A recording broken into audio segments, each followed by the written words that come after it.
Greetings, everyone. This is Fahad Malaika coming to you from Washington, D.C. with the 7th edition of the NESA Alumni Virtual Interview Series. Today, we are honored to be joined by Dr. Uttam Kumar Sinha, who is a research fellow at the Manohar Parrikar Institute for Defence Studies and Analyses, often simply referred to as IDSA. His areas of research include transboundary water issues, climate change, and the Arctic region, and he has authored numerous publications. At IDSA, he is also the managing editor of Strategic Analysis, which is published by Routledge.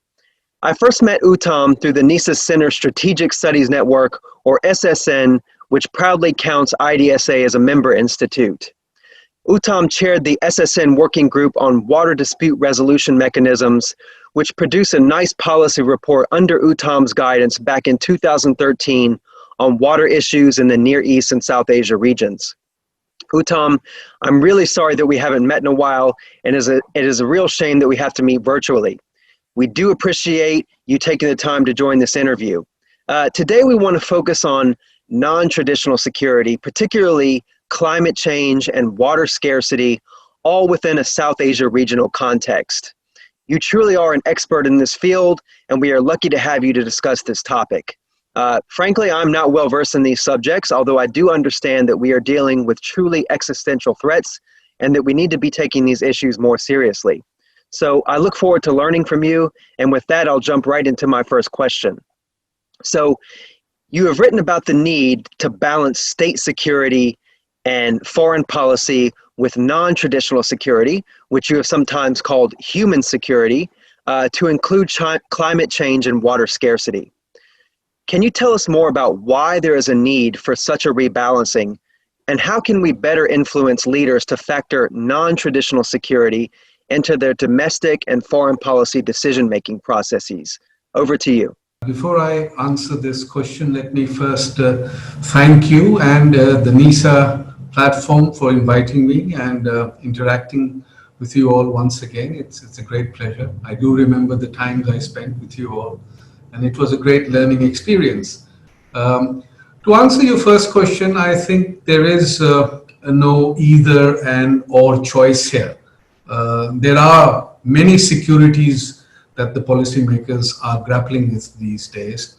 Amongst them, of course, the non-traditional security issues are predominantly and critically very important.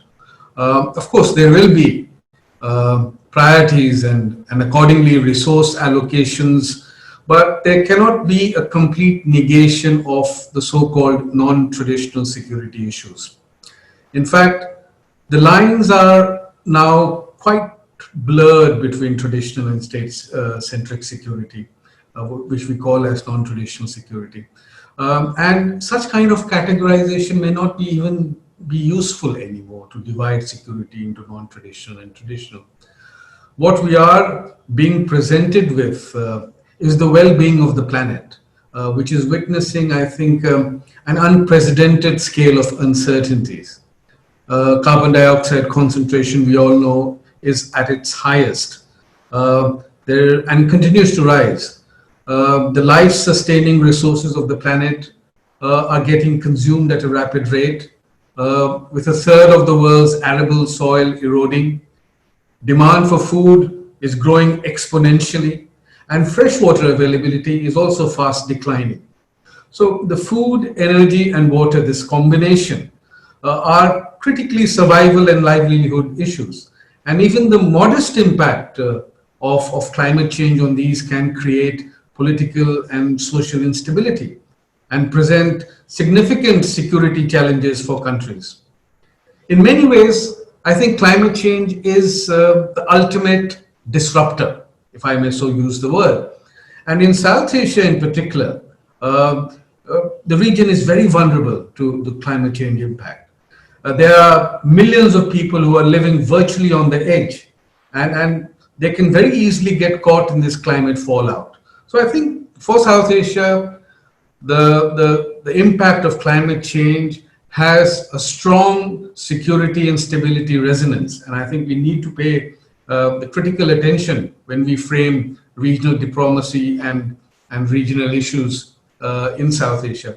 I think for any comprehensive national security policy, whether it's traditional or non-traditional, I think these existential issues should be viewed as complements rather than competing alternatives.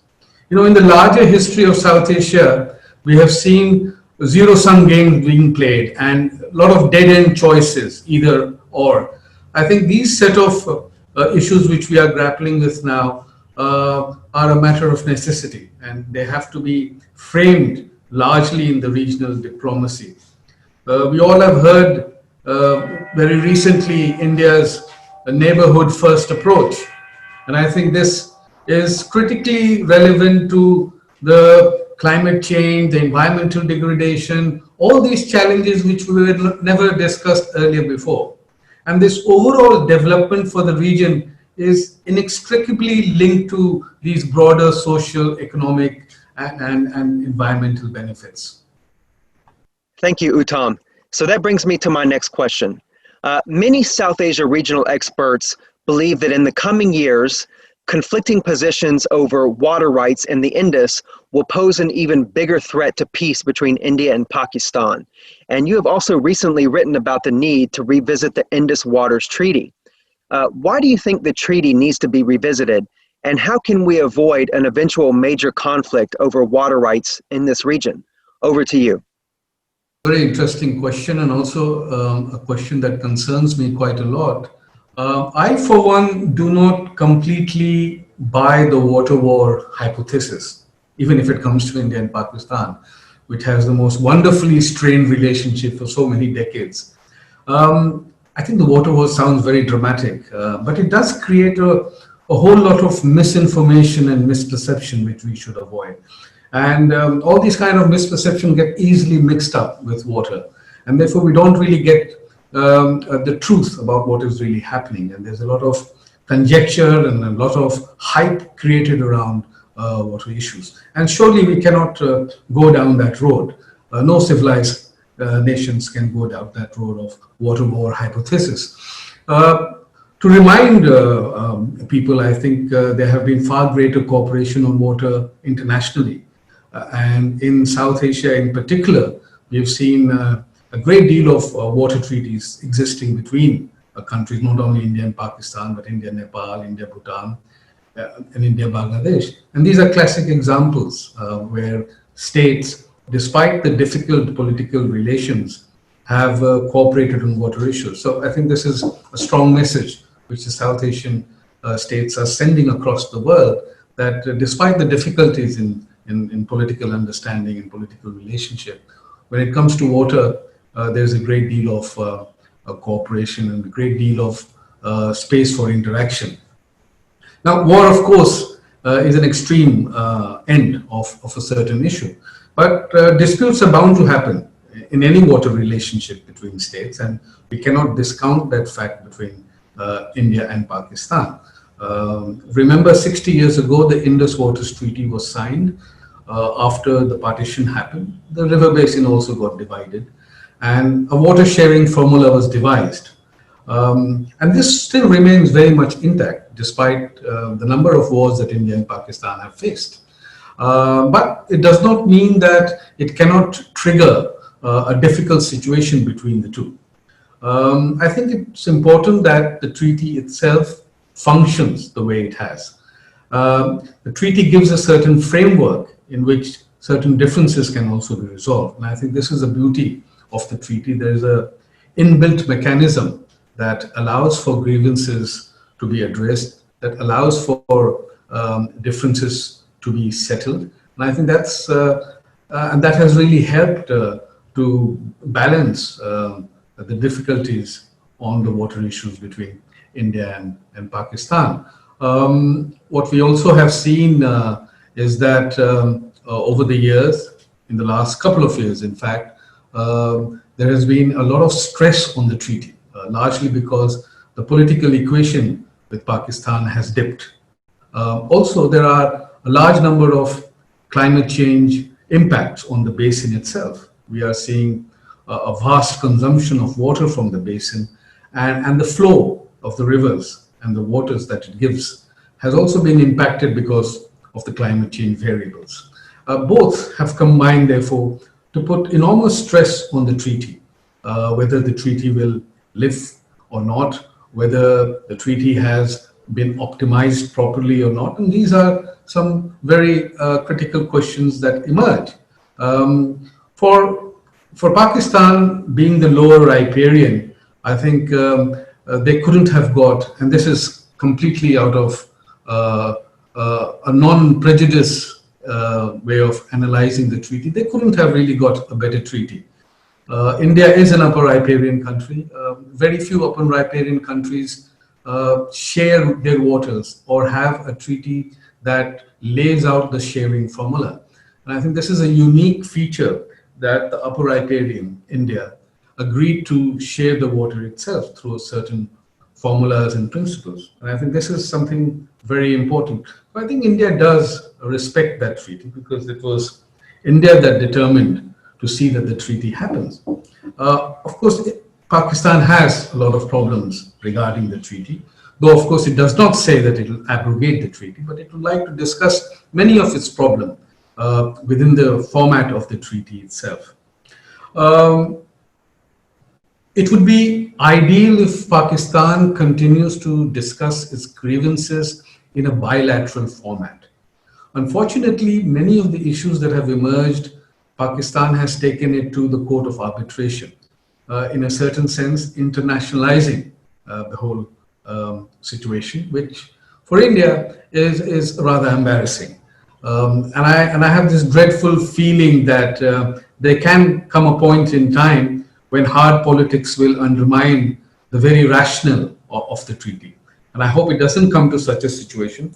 And I think just like people talk about upper riparian responsibility, Pakistan too has to demonstrate some lower riparian responsibility, particularly not really politicizing the treaty, but to deal with it within the provisions that are laid out. I think that will, in some sense, be good for the treaty itself. I think you're all quite aware that there is a growing constituency in India that is calling loudly for abrogating the treaty and to use it as an instrument or leverage for punishing Pakistan's act of terror. War by other means, so to speak. I mean, this has been quite constant in the last couple of years. Fortunately, policymakers, the political leadership have not really thought about abrogation, and they continue to respect the treaty and work within the treaty, which is good news for the larger subcontinent, for the larger peace and stability in the subcontinent. For India, I think more than thinking about abrogation, and there are the water rational people who talk about optimizing the provisions of the treaty, which India has not done so far. And India has to simply read the text of the treaty, look at the provisions, the entitlement that India has, and follow those entitlements. There's nothing more than that India can do. But for Pakistan, one can understand that there are certain problems in the way India now utilizes the water, because there is issues of territoriality of the rivers that flow from India to Pakistan. The territoriality here means Kashmir itself. And Kashmir, as we all know, remains an unfinished business of Pakistan. So the future of the Indus Water Treaties, I think, beyond the politics of it, lies in the treaty itself. And one has to look at the defined articles of the treaty. And Article 7 in particular talks about a range of possibilities for future cooperation through common interest in optimum development of the rivers and undertaking engineering works on the rivers. I think these two are fundamentally and critically important for the future state of affairs between India and Pakistan on the Indus Basin. I think we have to determine it beyond politics, look at it from a common interest perspective in terms of developing the rivers itself. And this will require a great deal of new surveys on the Indus Basin to judge and estimate the quantity of water that is now available, to estimate the demand that is required, to estimate the supply that is coming in through the rivers. It also means that we have to look at a new set of technologies for dam constructions and desiltation, and try to integrate the whole basin with the ecosystem dynamics. And so these are the new trends in the 21st century, which will see the sustainability of the rivers. And to use a very popular phrase between India and Pakistan, the treaty has to remain uninterrupted and uninterruptible for future peace between the two countries. Thank you. So you have already touched on parts of this, but I would love to hear more. What are the current domestic politics of the hydro question within India? Over to you. Largely, as I mentioned earlier, the heat of abrogation picks up whenever there is an act of terror committed from across the border in Pakistan. There is a clamor to abrogate the treaty. There's a clamor to punish Pakistan and do certain things beyond the normal diplomatic niceties, etc. But I think the debate does get settled down to issues of, for example, does the Indus Water Treaty require modification now?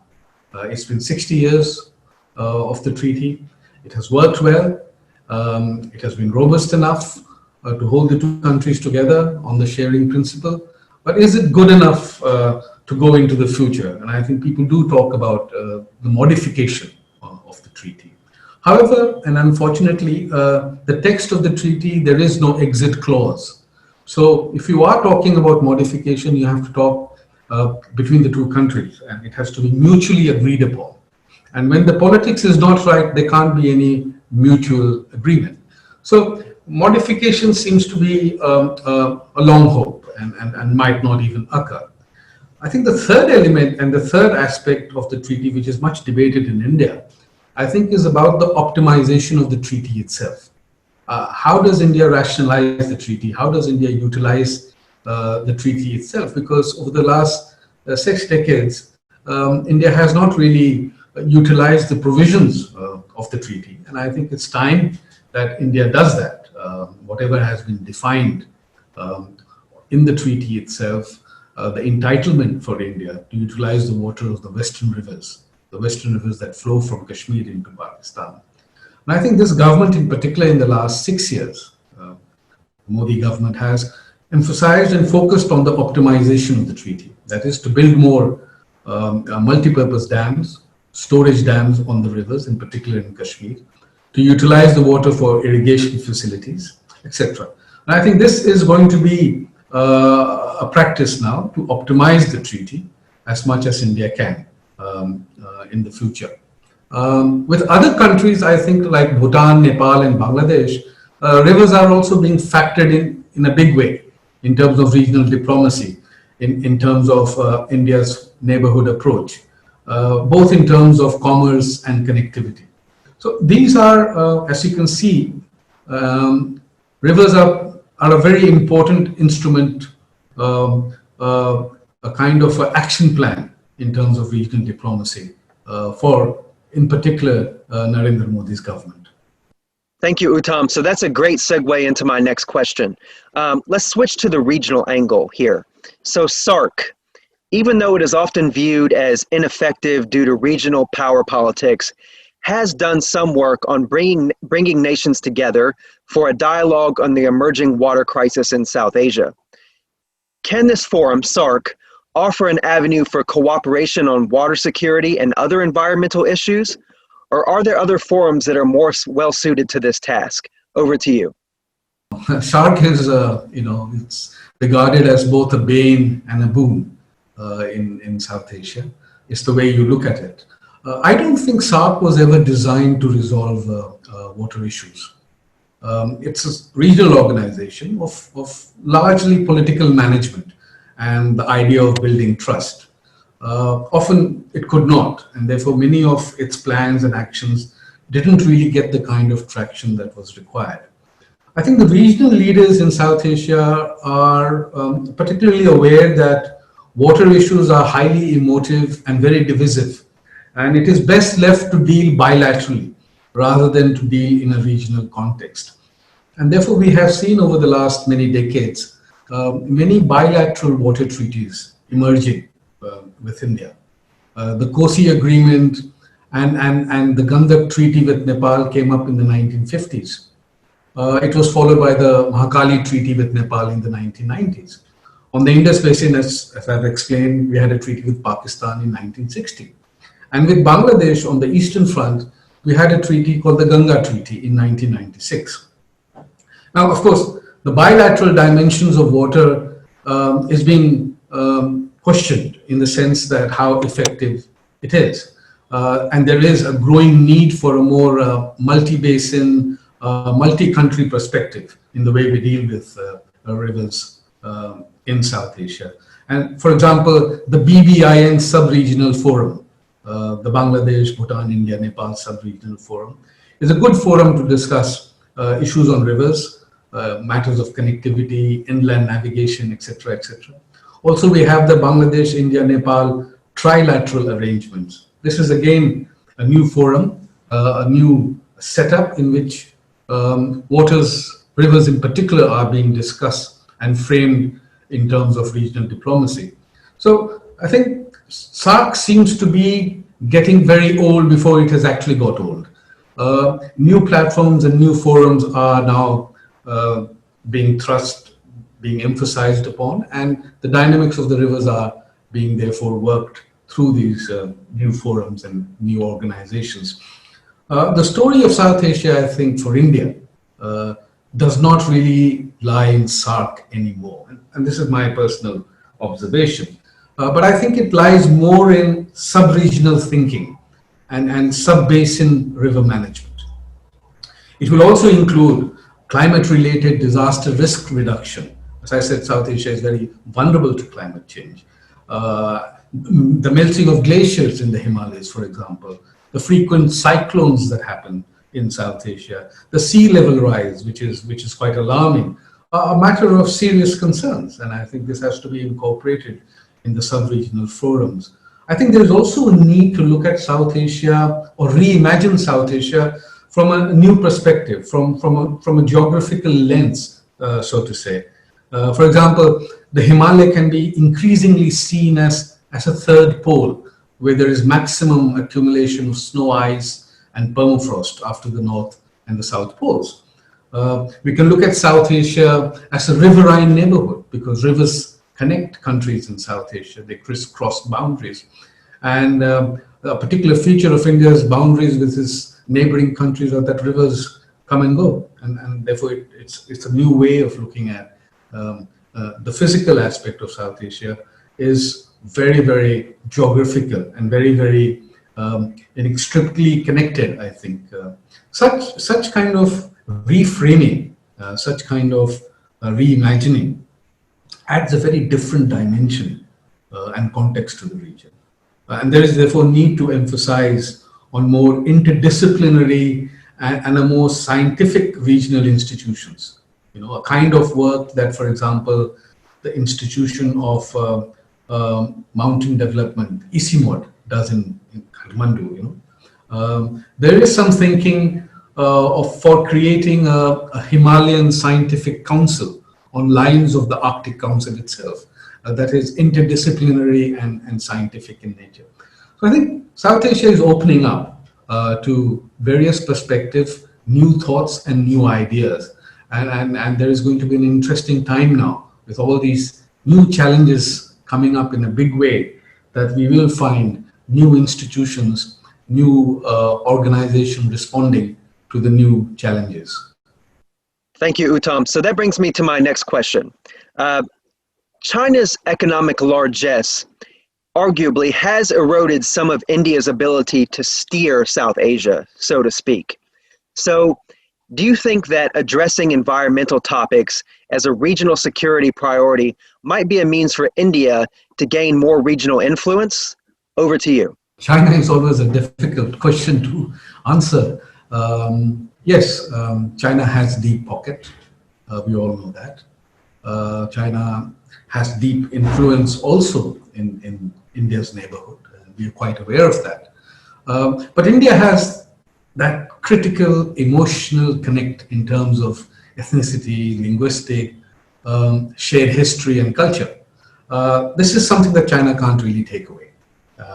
And now we are seeing that India and its neighboring country are increasingly sharing risks and vulnerabilities because of climate impact. Climate change, river management, climate disaster risk reduction, ecosystem management, all these together can certainly be an important regional driver because it concerns lives, it concerns livelihood issues. It also requires bringing in more science and technology into diplomacy. A few years ago, India took the initiative to launch a South Asia satellite to map the changing topography of South Asia.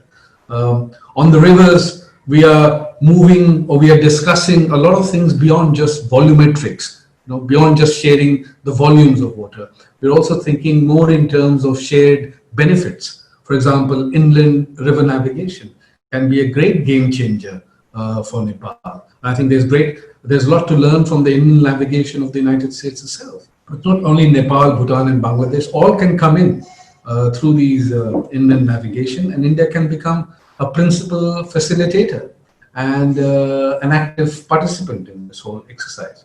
There are other areas of cooperation on flood management because South Asia does suffer horrific losses in terms of life and material losses in terms of flooding that happens every year. So there's plenty of scope and room to think about flood management issues, watershed management issues, and water sharing, particularly in the lean seasons, is quite important when it comes to food security and irrigation facilities in South Asia.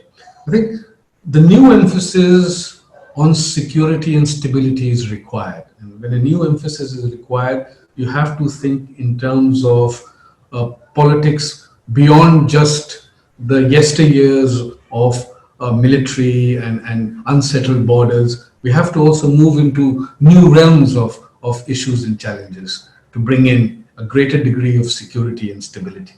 Thank you, Uttam. So this brings me to my final question, which is a two-part question. You have written about the need for hydro diplomacy between India, Pakistan, Bangladesh, and China. And there are various Chinese dam projects that could have severe impacts on both India and Bangladesh. So one, can you tell us more about said need for hydro diplomacy? And two, if you were Bangladesh, how would you engage with India and China on water issues given current Sino-Indian relations? Over to you. This is a very interesting question. You see, water is a very wicked subject. It is said that water is what you make of it. It is at one level highly competitive resource, to say the least, and leads to very unwanted outcomes. But it can also be an incredibly cooperative resource, creating pathways of water sharing and water benefits, and with the possibility of creating larger political goodwill. So it can work both ways. It cuts both ways, I think. And this is, to my understanding, the real value of hydro diplomacy, where you create pathways of water sharing and water benefits, leading to larger political goodwills. I think that's the fundamental of hydro diplomacy, trying to get the politics right to enhance transboundary water cooperation. And we've seen in South Asia, it is that small window of opportunity that creates all the treaties on the rivers, whether it was the 50s with Nepal or that window of opportunity we had with Pakistan in 1960 to sign the treaty. And that same opportunity came in 1996 to sign the Ganga Treaty with Bangladesh. And all these treaties continue. So there is a past which says that, despite the challenges of politics, water treaties, water cooperation can work. And I think that, in some sense, brings the idea that hydro diplomacy is quite effective and working quite well. However, I think hydro diplomacy, again, has to be refined from time to time, has to be fine-tuned with the current realities.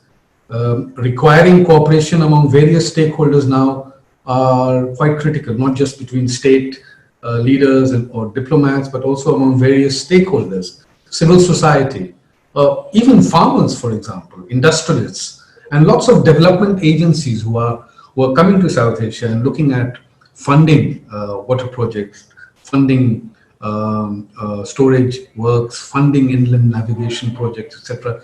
I think it requires a wider stakeholder participation, and therefore hydro diplomacy has a larger context now, and this has to be kept in mind when we're looking at future implications of water in South Asia. Which brings me to the question on China. I think China is very much, hydrologically speaking, very much part of South Asia, because we have many rivers flowing from the Tibetan Plateau into South Asia. China can be politically kept away from South Asia in terms of the South Asia Regional Cooperation, etc. But they are far more connected hydrologically to South Asia, and I think this is something that we have to understand. It is also a very powerful upper riparian, and while India does not have any kind of treaty on the Brahmaputra with China, like we have treaties with Nepal and Pakistan and Bangladesh, China doesn't really have treaties with us. We have some arrangements called the Memorandum of Understanding on Information Sharing, especially in flood seasons since 2001. So that's the only institutional mechanism that India has with China. And one can say that this is the best arrangement possible, because China will not go anything more than this, will not do anything more than this. It will definitely not sign a long-lasting treaty. It doesn't really believe in water treaties. It believes in some kind of short-time arrangements on water issues. So I do not foresee any big-time water sharing treaty with China, irrespective of the political climate between the two. But there are, however, a lot of scope for India to work on the Brahmaputra with Bangladesh. I think India, we are constantly emphasizing on India and China on the Brahmaputra. I think the emphasis should be more on India and Bangladesh on the Brahmaputra. And I say this with a certain degree of understanding. Bangladesh is quite central to India's emphasis on sub-regional cooperation. It's actually the success story of sub-regional cooperation in South Asia. Bangladesh shares 54 rivers with India, and there is a certain geographical oneness, or as they say in South Asia, locked into each other's intestine. I think India therefore matters to Bangladesh as much as Bangladesh matters to India, and vice versa. So there is this strong reciprocal existence between the two countries, and China really cannot change that geographical reality. The Ganga Treaty, for example, signed in 1996, is a very good example of a working relations on water. And this treaty is a 30-year treaty, and it will end in 2025. Now, we have about 4 to 5 years here to rework on some of the issues on the Ganga, bring in new dimensions of river management between the two countries.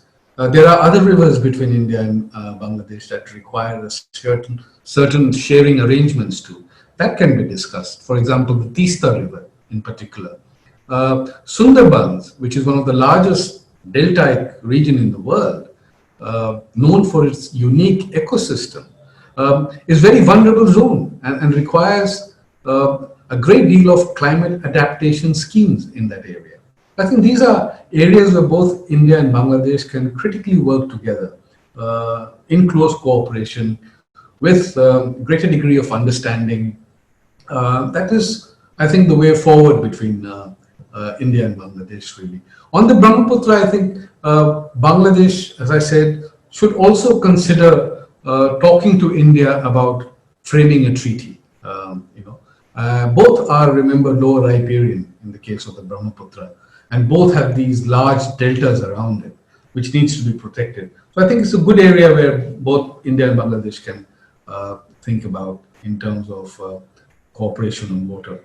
Overall, I would say there's a great traction now between the two countries, whether it is opening the border hearts along the border with Bangladesh, or opening up, the protocol routes for inland navigation, or, for example, selling surplus power to Bangladesh.